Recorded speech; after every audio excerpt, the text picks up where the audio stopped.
Escuela de Saber. Camino de Santiago, por Francisco Singul. La Catedral Románica de Santiago de Compostela. Parte 2. La Catedral de Santiago fue la primera iglesia románica europea en presentar escultura monumental en sus tres fachadas. El proyecto había previsto un programa integrador, desarrollado en tres portales descritos hacia 1135 o 1140 por el libro V del Calixtino, en una época en la que faltaba por hacer el portal occidental. La estética románica entendía la catedral como la suma coherente de una serie de espacios decorativos simbólicos autónomos, cuya armonía se concebía a partir del guión del programa. Este guión traducía a imágenes una síntesis de la historia del género humano, con la caída de la humanidad, la expulsión del paraíso y el anuncio de la redención, dualidad representada en la portada norte. La redención se expresaba en la portada sur, con su dedicación al nacimiento y pasión de Cristo. La tercera parte del programa se recreaba en el pórtico occidental, donde habría que labrar la segunda venida de Cristo a la tierra y la constitución del reino de Dios. La puerta norte se conoce por la descripción del libro V del Calixtino y gracias a los restos conservados en la fachada sur. Por su carácter de puerta del final del Camino de Santiago, esta portada, abierta al fragor cotidiano de la Plaza del Paraíso, servía de inicio para el programa simbólico de las tres fachadas, un programa cuya labra se intensificó entre 1106 y 1112, tras el viaje de Gelmírez en 1105 a Cluny y a Roma. Este viaje fue la primera visita al Limen Apostolorum de un obispo de Santiago y se había concretado con motivo de la recepción de la dignidad del palio de manos del Papa Pascual II en San Lorenzo Extramuros. El palio era una estola de lana blanca decorada con 6 cruces negras de seda, que servía como distintivo de los obispos que estaban al frente de una provincia eclesiástica integrada por varias diócesis. Esta distinción constituía un antecedente del rango de metropolitano que obtendría Santiago en 1120. En el viaje de 1105, Gelmírez y los miembros de la curia que le acompañaban apreciaron los espacios públicos y sagrados de Cluny y la Santa Sede. Este estímulo intelectual les animó a emular en Compostela aquello que vieron y anhelaron. Por eso se ordenó la Plaza del Paraíso al final del camino de peregrinación. En su centro había una fuente admirable construida en 1122 ante la fachada donde se explicaba el ciclo del Génesis con la historia de Adán y Eva. El conjunto debía transmitir una imagen prestigiosa y moderna del santuario, emulando las plazas europeas del siglo XII, ordenadas ante la fachada principal de cada catedral.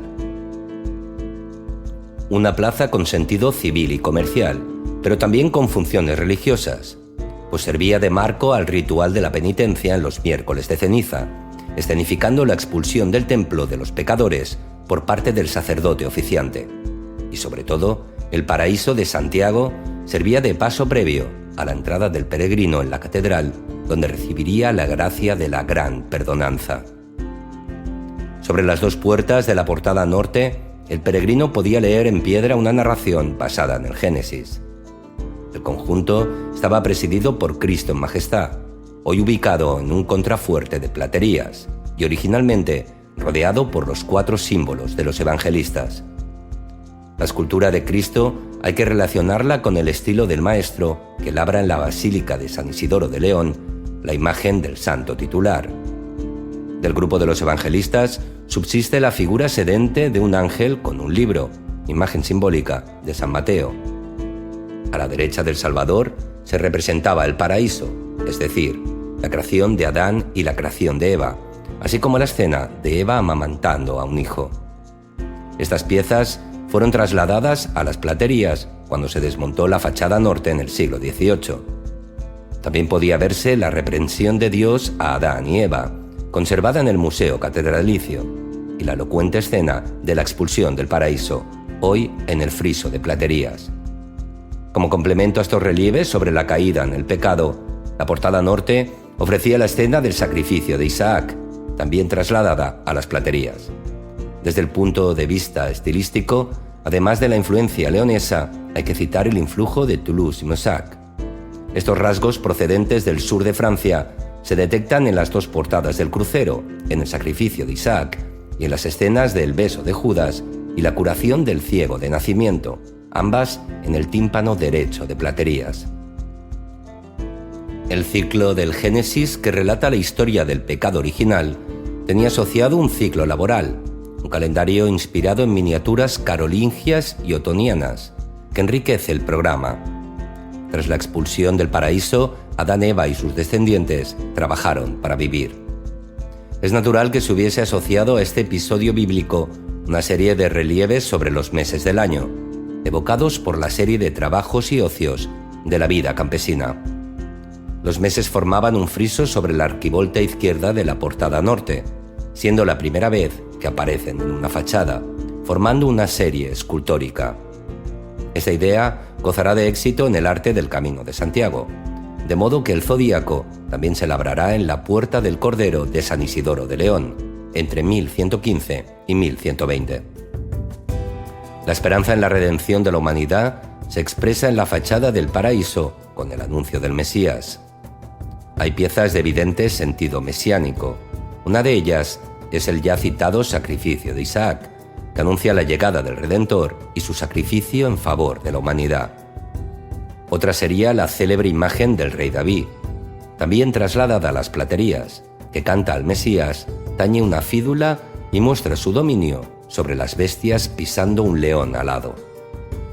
El rey David es la prefiguración de Cristo y vencedor del mal. Una tercera representación alusiva al anuncio de la salvación es la escena de la Anunciación, que estaba en el tímpano izquierdo, pero que se perdió con la demolición de la fachada. Había más imágenes en el friso norte, santos, hombres, bestias y criaturas de diversa naturaleza. Dos de estos personajes, la mujer con el león y la mujer con el gallo, están en la jamba derecha de la puerta derecha de platerías. Estas mujeres son fruto del mismo estilo hispano-languedociano que el rey David, la creación de Adán, el mes de febrero, algunos fustes y una pieza de platerías conocida como la mujer del cráneo. Todas ellas se atribuyen al estilo del maestro de las platerías, caracterizado por la síntesis de las tradiciones de Jaca y Toulouse. Los rostros y brazos de estas figuras poseen una plasticidad antiquizante que procede de la tradición fromista Jaca, mientras que el grafismo del plegado de paños proviene de Toulouse. El vigor de estas piezas se consigue con esa síntesis de realismo y abstracción. Algunas de las columnas que enmarcaban las entradas de la fachada norte tenían fustes marmóreos, helicoidales e historiados, conservados en el Museo Catedralicio. El estilo de algunos proviene de fromista Jaca, mientras que otros asumen esta tradición hispana y la sintetizan con la experiencia de Toulouse-Moussac. El tema representado en la mayoría de dichos fustes, la viña apostólica, procede de la tradición paleocristiana. Toda la superficie está poblada por una viña atendida por putti o genios vendimiadores, reflejo del mismo tema simbólico que recubría las columnas del ciborio de la Basílica Constantiniana de San Pedro del Vaticano. En 1105, con motivo del viaje del Palio, Gelmírez y sus clérigos admiraron estas columnas antiguas y otras que en aquella época se hacían en Roma. Este viaje fue fecundo en apropiaciones de ideas artísticas. Gelmírez hizo suyo el motivo romano de la viña apostólica y lo empleó en Santiago. Las escenas de los vendimiadores representaban el trabajo del buen cristiano, en contraste con otras escenas en las que la viña aparece arrasada y cubierta de aves y cuadrúpedos que muerden las vides, creando una imagen alegórica de la nefasta acción de la herejía. La devastación de la viña, contrapuesta a la laboriosidad de los putti, incide también en la dualidad pecador-redención, el gran tema de la portada norte. En otro fuste de mármol se labró un tema profano de gran sentido didáctico y moralizante. Se trata de la leyenda épica de Tristán e Isolda, primer registro de amor apasionado y trágico de la literatura occidental. Un relato cortés y caballeresco que había llegado a Compostela por tradición oral. El tema del amor arrebatado de Tristán e Isolda, ejemplo de la sensualidad que conduce a pecados como el adulterio, servía a los clérigos para ofrecer un ejemplo reprobable y muy conocido, sobre todo entre los peregrinos bretones, galos, anglos y escoceses. Había otras imágenes que incidían en la concepción de la catedral como ciudad de Dios, según la teología de San Agustín, situadas en los accesos de las dos portadas del crucero. Quienes pasaban los umbrales de la puerta norte entraban en el templo custodiados por dos apóstoles. En la puerta izquierda estaban San Pedro y San Pablo, y en la derecha San Juan y Santiago. Esta disposición de los apóstoles, como sacros guardianes, también se empleó en Platerías, en cuya puerta izquierda todavía está San Andrés, acompañado por Moisés en la jamba opuesta. La fachada de las Platerías, realizada entre 1103 y 1112, con reformas en 1117, conserva su doble portada. Cuenta además con adiciones procedentes de otras partes del edificio, de la fachada norte y del pórtico occidental proyectado pero no construido. Las Platerías sufrieron dos incendios, uno en 1117 y otro a mediados del siglo XV. Esto motivó una recomposición añadiendo esculturas pensadas para la fachada occidental, descrita en el libro V del Calixtino. La portada de Platerías está dedicada al Mesías y sus relieves exponen el cumplimiento de la promesa de la redención.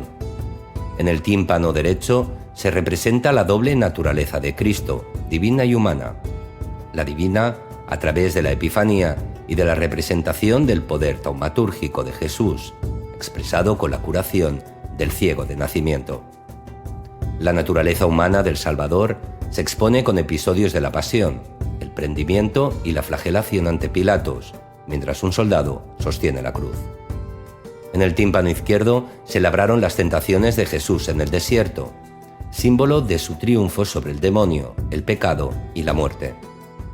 La descripción del libro V destaca de modo especial, en el tímpano izquierdo, la figura de una mujer sosteniendo un cráneo en su regazo, una imagen llamativa y de excelente factura, obra del maestro de Platerías, que sirve de contrapunto profano al relato sacro. Aymeric Picot explica su iconografía. Y no ha de relegarse al olvido que junto a la tentación del Señor está una mujer sosteniendo entre sus manos la cabeza putrefacta de su amante, cortada por su propio marido, quien la obliga 2 veces por día a besarla. ¡Oh, cuán grande y admirable castigo de la mujer adúltera para contarlo a todos! Este apunte, extraído de algún sermón, quizá deba tomarse como el comentario de algún clérigo o cicerone local dedicado a explicarle la portada a los peregrinos. Hay que resaltar la función del atrio de Platerías como espacio para la celebración de juicios cada viernes, decidiendo causas civiles y religiosas.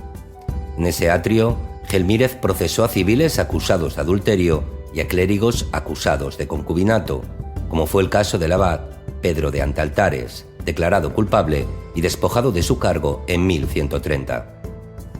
Los tímpanos de la portada de Platerías están enmarcados por arquivoltas de medio punto, apoyadas en altas columnas elevadas sobre podios.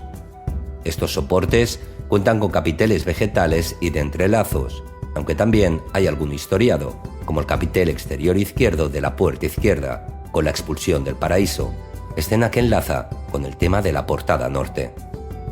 El fuste marmóreo de la columna central no está adosado, y toda su superficie está labrada con 12 personajes jóvenes, que posiblemente simbolizan a las 12 tribus de Israel, anunciadoras de los apóstoles.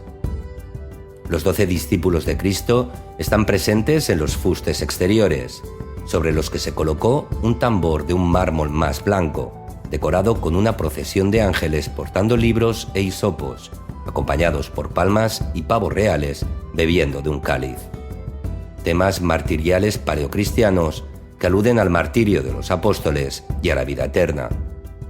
La metáfora arquitectónica es obvia y se repetirá años más tarde en el Pórtico de la Gloria. Los apóstoles sostienen el edificio de la iglesia. Los 12 visten casulla en lugar de túnica y manto, aludiendo a la identificación que con la reforma gregoriana se da entre el clero episcopal y los apóstoles. En las columnas de platerías se aprecia el estilo del claustro de Mossac, labrado entre 1090 y 1100, y de Toulouse. La cultura compostelana, a través de la escultura monumental, demuestra una vez más formar parte de la comunidad cultural occidental surgida en los caminos de peregrinación. La doble portada meridional está rematada por un friso que conserva una colección de esculturas de distintas épocas y procedencias. Entre las románicas destaca el Santiago entre dos cipreses, representado como apóstol y relacionado en cuanto a estilo con el Santiago de la Puerta Migeville de Saint-Sernin de Toulouse. La imagen formaba parte de un grupo de la Transfiguración, escena principal de la proyectada portada occidental, según el libro V del Calixtino, una portada que jamás se hizo. Hay varios epígrafes que ayudan a entender esta singular pieza. En el nimbo del apóstol está grabado su nombre, Jacobus Zebedei, y a la izquierda está la inscripción Hic in monte Iesum miratur glorificatum, relacionada con la Transfiguración, y a la derecha aparece Ampus Rex, epígrafe que se refiere a Alfonso VII, rey de Galicia en 1111, coronado por Gelmírez en la catedral y recibido triunfalmente en Compostela en su visita de 1116. La pieza puede datarse, por lo tanto, entre 1111 y 1116. Una vez terminadas las dos fachadas, el taller trabajó en las naves mayores. Sus 4 primeros tramos estarían listos en 1117, aunque sin abovedar. La obra continuó en años sucesivos, desde 1125 hasta el fallecimiento de Gelmírez en 1140, concretándose en la elevación de los tramos quinto y sexto. El período siguiente fue de cierta inestabilidad, años de tránsito en el que las obras transcurren muy lentamente. En agosto de 1140, el Cabildo nombró arzobispo de Santiago al obispo Berenguel de Salamanca, elección que resultó fracasada, debido a la pertenencia del eclesiástico a una sede episcopal, pues se consideraba que el vínculo de un pastor con su iglesia era indisoluble. El siguiente candidato fue Pedro Elías, quien vivió un pacífico episcopado entre 1143 y 1149. Los dos siguientes prelados, el francés don Bernardo I y el gallego don Pelayo Camundo, tuvieron episcopados muy breves. En 1156 fue elegido arzobispo el gallego Martín Martínez, quien en 1159 recibe en la catedral al nuevo monarca, Fernando II de León. Rey y prelado no se entienden, y en 1160 Fernando II expulsa de su sede a Martín Martínez, debido a las crecientes cantidades de dinero que el rey le solicitaba y que no eran satisfechas. En el mismo año, el monarca puso al frente de la administración compostelana a Pedro Gudesteiz, obispo de Mondoñedo. En la década de 1160 comienza la tercera campaña constructiva, como parece indicar el epígrafe Gudesteo, grabado en el cimacio de un capitel del tercer tramo de la tribuna norte. En 1167, el Papa Alejandro III ordenó la restitución del desterrado arzobispo Martín Martínez, quien llega a Santiago en septiembre de dicho año, aunque fallece en diciembre. En 1168, Pedro Gudesteiz es nombrado arzobispo de Compostela y gobierna la diócesis hasta su muerte en 1173, coincidiendo con el inicio del Pórtico de la Gloria del Maestro Mateo. A pesar de estas peripecias, la obra de la catedral siguió su curso, construyéndose los tramos séptimo y octavo de las naves mayores durante las décadas de 1150 y 1160. Parece, sin embargo, que los años anteriores a 1168, inicio del episcopado de Gudesteiz y del trabajo de Mateo, las obras continuaban a ritmo lento por falta de capital. Habrá que aguardar a 1168 para que el maestro Mateo construya los últimos tramos de las naves, además de la obra del Pórtico de la Gloria y la fachada principal. Síguenos en escueladesaber.com.